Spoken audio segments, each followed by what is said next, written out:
Private Lender Podcast, episode 59. The Private Lender Podcast quote of the day comes to us from Maya Angelou, who said, "You can only become truly accomplished at something you love. Don't make money your goal. Instead, pursue the things you love doing, and then do them so well that people can't take their eyes off you." This is the Private Lender Podcast, the show that shares practical advice and know-how for new and seasoned lenders, from private mortgages on single-family houses to joint ventures on commercial projects and beyond. Discover details about investment vehicles that you won't find at your local bank or online broker. Listen and learn from private lenders and real estate investors, as well as from professionals and entrepreneurs, as they share the details, strategies, and the insight that allows for successful and prosperous lending. Now, get ready to increase your ROI. Here's your host, Keith Baker.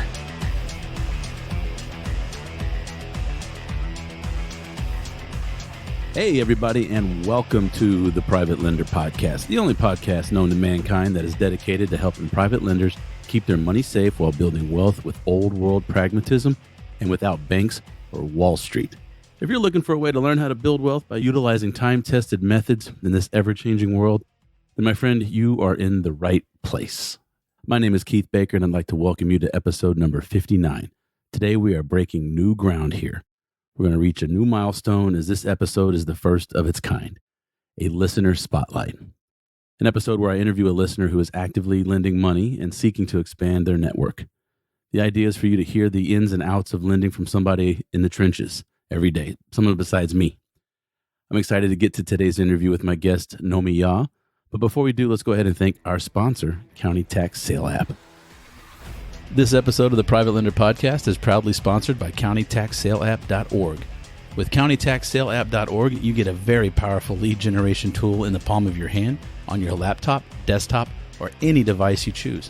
Get real-time alerts for between 300 and 600 properties every month that are coming up for the foreclosure auction in Harris County, Texas, the third largest county in the United States.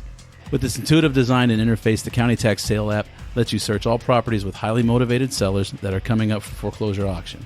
Simply search the map and click on a property to learn important details about that property, such as the address, owner's contact info, minimum bid, and a street view photo. You can save properties to your favorites and contact the sellers directly and receive email and text alerts if one of your favorite properties is redeemed or canceled prior to the auction. You can even listen to Sammy Gupta on episode 28 of this podcast as he discusses all the powerful features and benefits of countytaxsaleapp.org. For more information, go to the Private Lender Podcast sponsor page, the show notes page for this episode, or to countytaxsaleapp.org. That's countytaxsaleapp.org. Ladies and gentlemen, the nexus of today's episode was an email from a listener that said she was traveling to Texas in the near future to look for deals to lend on and would like to meet me and talk about all things private lending, which that in itself I thought was really cool. And then she offered to buy me barbecue, which is my kryptonite. So how could I say no?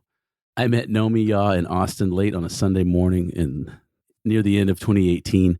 And I listened to how she prefers to lend, how she likes to structure her deals, and how she lends for cash flow. And also had some damn fine brisket. But it was during that conversation that I realized that I wanted to have people like Nomi on the podcast so they could share their stories, tell us of their genius moves and maybe their mistakes and regrets as well. This sort of thing has made the podcast so much more enjoyable than I could have imagined. And I really hope you enjoy the first Lender Spotlight with Nomi Yah. So let's get to the interview. Lender Nation, today I'm honored to have a listener spotlight with listener Nomi Yah. Nomi, welcome to the Private Lender Podcast. Hey, Keith, glad to be here. And thank you so much for reaching out and agreeing to do this. This is a new segment that I'm trying this year in 2019. And just a quick little background. Nomi signed up for the email list, and I finally sent an email out, and she responded and filled out a survey and then emailed me and said, "I'm going to be in Austin, Texas. Can we meet up? And I'll buy you lunch." And she said, "Barbecue." I said, "I'm there." So we had a great afternoon just chatting about real estate and lending and everything. And she graciously agreed to come on. And so again, thank you. And I'm looking forward to this. How you been? I've been great. Yeah, my first podcast, and I'm real excited. All right. Well, first, give us a little background about yourself. What type of environment do you come from? Corporate finance, or Because I know you have a very interesting background, so please tell everybody. Well, yes, I've been a corporate financer for, no, I'm just joking. No, I've been in the music industry for 25 years. I toured around the world, got a gold record, performed in front of 100,000 people, got a whole lot of milestones with my music career.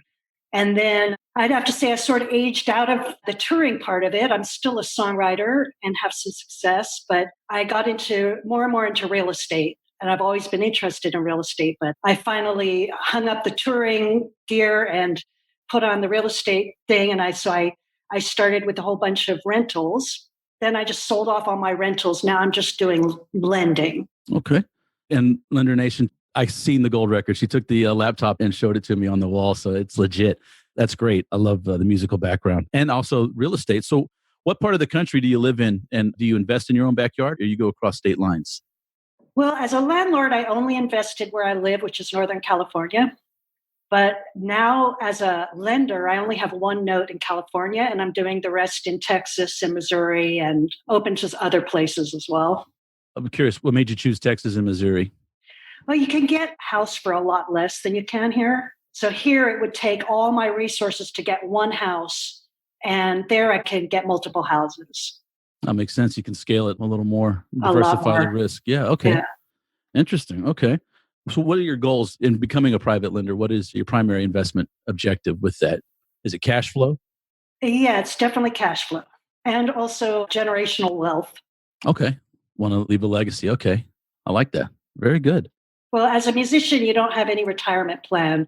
So when you stop performing, royalties trickle in, but they're not dependable. So it's really a retirement plan for myself. Okay. Interesting. So the loans that you have made out in Texas and Missouri, kind of walk us through, what do they look like? Single family, rehabs, or rentals, or walk us through the mechanics of those loans. Well, let's say they're all a little bit different, but mostly they're single family homes. And most of them have come through real estate investors where I actually own part of it and they own part of it. Okay. So you have equity stakes in addition to the mortgage and the interest. That's not how we set it up. We haven't set it up as an equity stake. We've set it up as a loan or a hypothecation. Oh, okay. Let's delve into that a little bit and explain that, because that's one, it's a big word, and two, not a whole lot of folks understand what it is. So can you walk us into that? Yeah. So for example, I have a property where a real estate investor bought a house for $22,500 and they turned around and sold it for $65,000 with an owner finance note. And then they needed to pay off a short-term hard money lender. And so then I gave them a long-term note. So I specialize in long-term notes because I want a stable environment. And I believe that balloons create an unstable environment. You have to go and replace that balloon. So you have to take action. Whereas when you have a long-term loan, you could refinance it or sell it, but you could also just keep it. So you've created the possibility of a long-term stable cash flow. Absolutely. So when they hypothecated the note to me in that case, they gave me a first lien for $22,500 on a $65,000 property. So they're collecting from that $65,000 note and turning around and paying me $22,500 note. So that's the hypothecation. Interesting.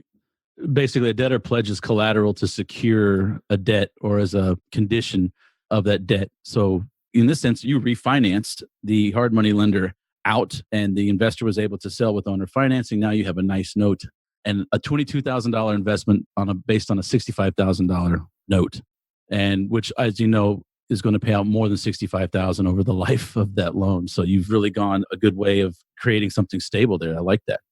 Yeah. And so I'm looking to go more into that, where I'm looking for real estate investors who are good at finding deals and using seller finance. And I'd like to come up with a way of doing long-term financing for these deals so that they can end up with part of the note and I can end up with part of the note.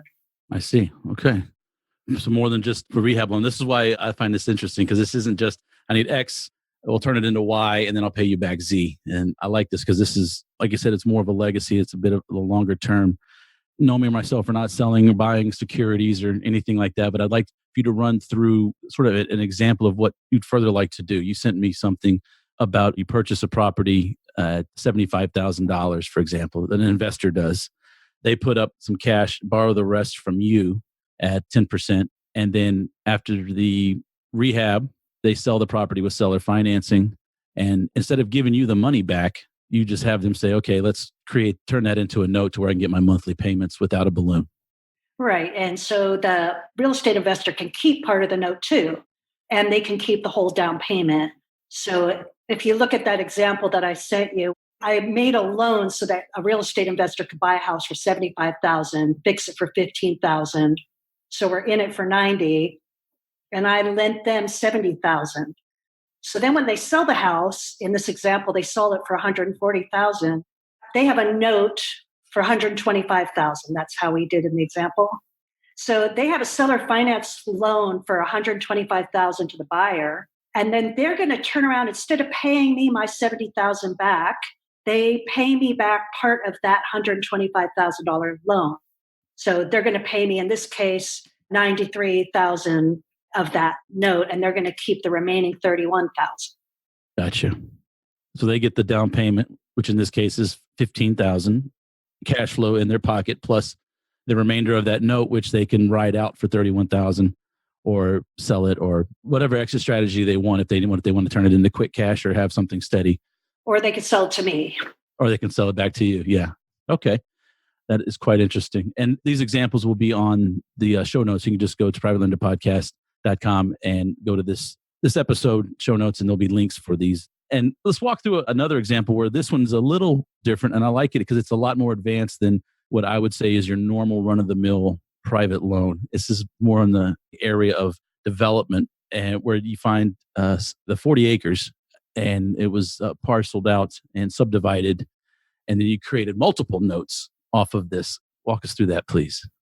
Okay, and this example was a 40-acre parcel that someone was selling for $200,000, and it would cost, I believe it was $20,000 just to get the subdivision to work. I think that involved possibly just dividing it, maybe putting a road or something on it. Pretty minimal. It's basically just raw land. It's basically just going down to the city council or the county and having them allow it to be subdivided.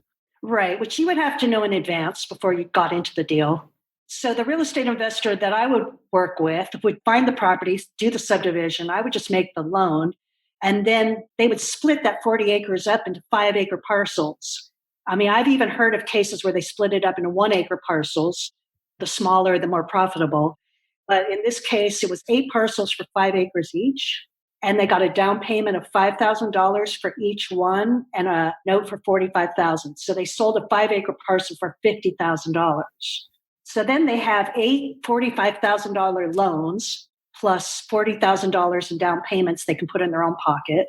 And then out of those 8 $45,000 loans, they're going to give me 5. And I'm actually going to end up owing them a little bit more. So I would give them, what did I say, about $8,000 or so, just to make it an even 5 notes. So then I'm going to own 5 notes. They're going to own 3 notes. Gotcha. And all they have to do is just, you'd agree to loan and they go to the city, get it subdivided, and it seems like a pretty nice little payout there. Everybody keeps saying, oh, we need money. And everybody's thinking in terms of 2 kinds of money. You got hard money, and then you got the super passive, retired person with some funds. But I'm not really in either camp, and I think you're not either. The Private Lender Podcast, I think, is for people who are more active.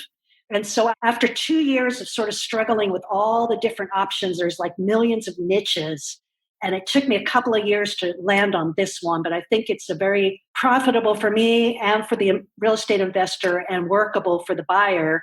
So I am currently really looking for some investors to work with, one deal at a time, but I'd like to find somebody I could do multiple deals with. Gotcha. Oh, absolutely. Why reinvent the wheel, right? If you can just get a phone call and say, yeah, let's do it. And that's really what this is all about. It's creative financing. It's building your network so that you can find people to work together, because private lending is not for everybody. Your niche of private lending is not for everybody. Wholesaling is not for everybody. There are enough variances and variations that if you build a big enough network and work it, then you can find what you need and put it to good use. And you can kind of fly under the radar of the security laws as long as you keep it personal and one-on-one without advertising. So this is what I really like about private lending, and also what you're doing, and the fact that you got on a plane, came to Texas, and was looking for deals, looking for people. And tell me, did you go to any RIA meetings, or what did you focus on that trip? I had a RIA meeting I was invited to. I was supposed to go and I missed it because I had a very interesting meeting with somebody else. So I just prioritized the meeting I was having. So I'm going to have to come back and maybe I belong to the Houston RIA, but I didn't actually make it to Houston. So I'll probably come back next year and do that. Okay. And I assume you like the relatively short foreclosure laws in Texas? Yes, I very much like that. There's a lot of things about Texas I like. There's a lot of property of different values. You can get like that, like I said, a $20,000 property, and you can also go up to 400,000 or 500,000. And there's a lot of really booming areas in Texas. I really like it there. A lot of folks are still moving in, and even though oil dipped here in Houston, our three major markets, Houston, Dallas, Fort Worth, and San Antonio, the doors are still open. People are coming in.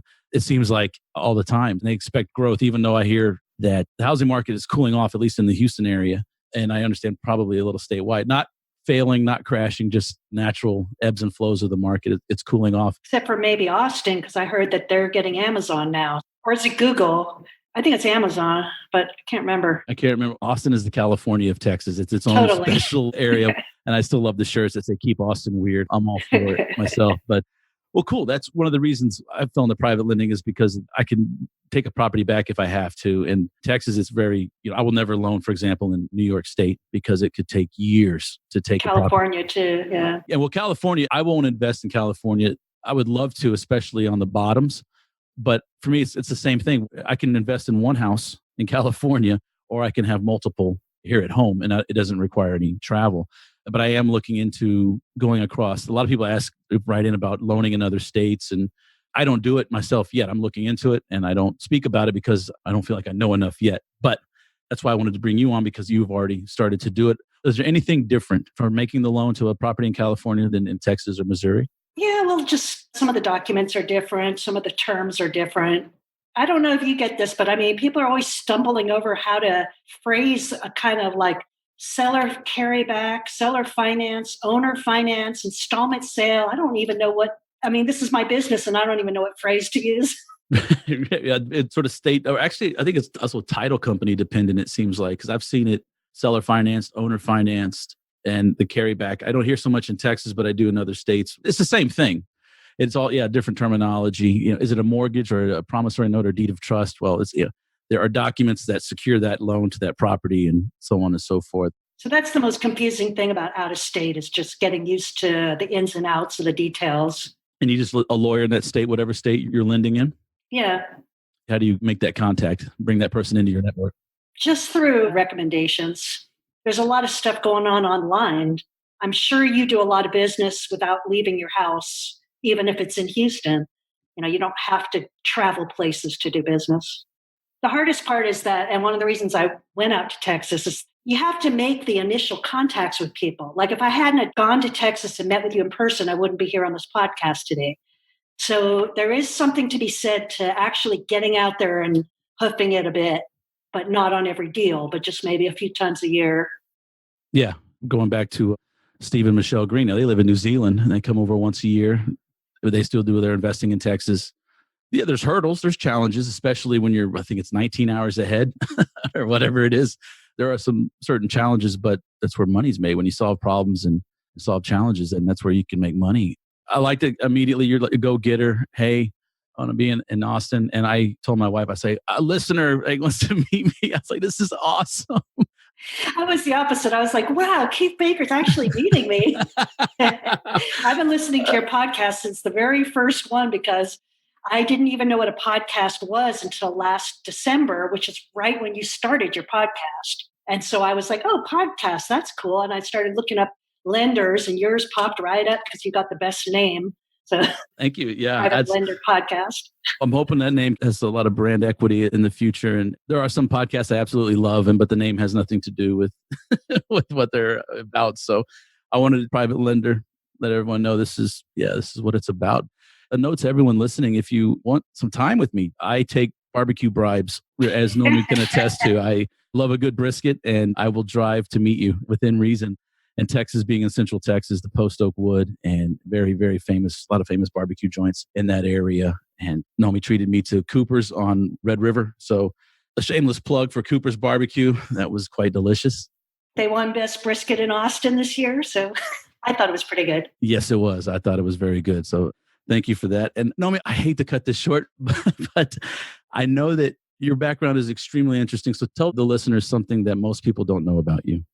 Okay, well, I started hinting about this at our meeting, so I'll have to give you the story of how I met Charlie Manson.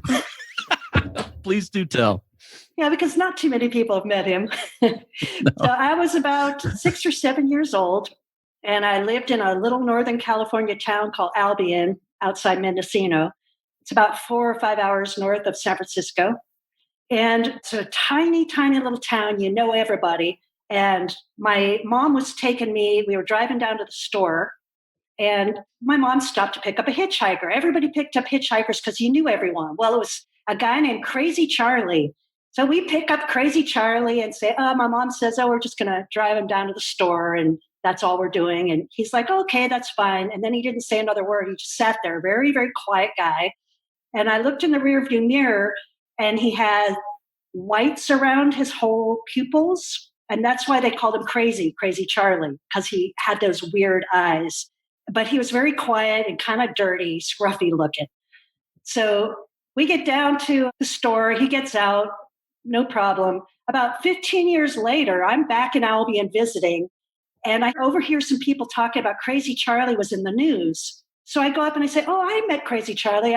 Why was he in the news? And they all just stopped and stared at me, and they're like, don't you know who Crazy Charlie is? They were like, that was Charles Manson. It was about a year before all the murders and his arrest and stuff. Then if you go online, I went online to make sure I wasn't wrong about this. And it turns out that Charles Manson and some of his followers were in the Mendocino area in 1967, 68. So it really was him. Talk about getting chills. I got really bad chills. Yeah, no, that is a wild, wild story. How could you know you're picking up like the guy who organized one of the most gruesome murders in American history, and you gave him a ride? This sounds weird. That's cool. I don't know. It's a morbid cool, but it's really interesting. And I'm glad. The moral of the story is don't pick up hitchhikers. Don't pick up hitchhikers. Exactly. Don't pick up, and you don't Especially have to worry. When you got your 6 or 7-year-old daughter in the car. It was a different time back then. I'm sure. How can people get in touch with you if they'd like to speak with you about what you do or learn more, or maybe they want some barbecue? Well, my company is called Elohe Loans. That's ELOHE. And you can reach me at Elohe Loans at EloheLoans.com. That's ELOHE LOANS. Elohe Loans at EloheLoans.com. And you can also call 707-931-1396. And I am very much interested in talking to some real estate investors who want to work with me. Okay. Sounds good. Again, not offering any securities or mortgages or anything, but just informational purposes only. And Nomi, again, thank you for coming on today and agreeing to being interviewed. And great talking to you in Austin. Great talking to you here. And I wish you all the best. Thanks, Nomi. Take care. Take care. And there it is. I want to thank Nomi Yah for sharing her story and lending criteria with us, and for reaching out to me and making all this possible and making all this come together. Please make sure you go to the show notes to find out ways to connect with Nomi, emails, websites, phones, and learn a little bit more about how she likes to structure her private loans to real estate investors. The Private Lender Podcast is completely free, and the only price that I ask for listening is that you please leave me a rating and review on iTunes, Google Podcasts, Stitcher, SoundCloud, or whatever platform you are using to hear my voice. Also, please help spread the word and help others find us to listen and learn. And connect with me on social media. You can go to privatelenderpodcast.com and get all the links to Facebook, BiggerPockets, LinkedIn, Instagram, YouTube, and Twitter, even though I don't tweet a whole lot. And also, I ask your patience and more patience and more patience. But go ahead and go to the privatelenderacademy.com and sign up to get on the I will deliver this education waiting list and be the first to learn how to gain access once the academy goes live. That's privatelenderacademy.com. Thank you for listening. I appreciate you sharing your time with me today. Please keep reaching out. I really do appreciate all the feedback I've been receiving. And besides health and success, I wish you safe and prosperous private lending. I'll catch you on the next episode. Thanks so much for listening to this episode of Private Lender Podcast with your host, Heath Baker. For more great content and to stay up to date, visit privatelenderpodcast.com. If you enjoyed today's episode, please rate and review, and we'll catch you next time.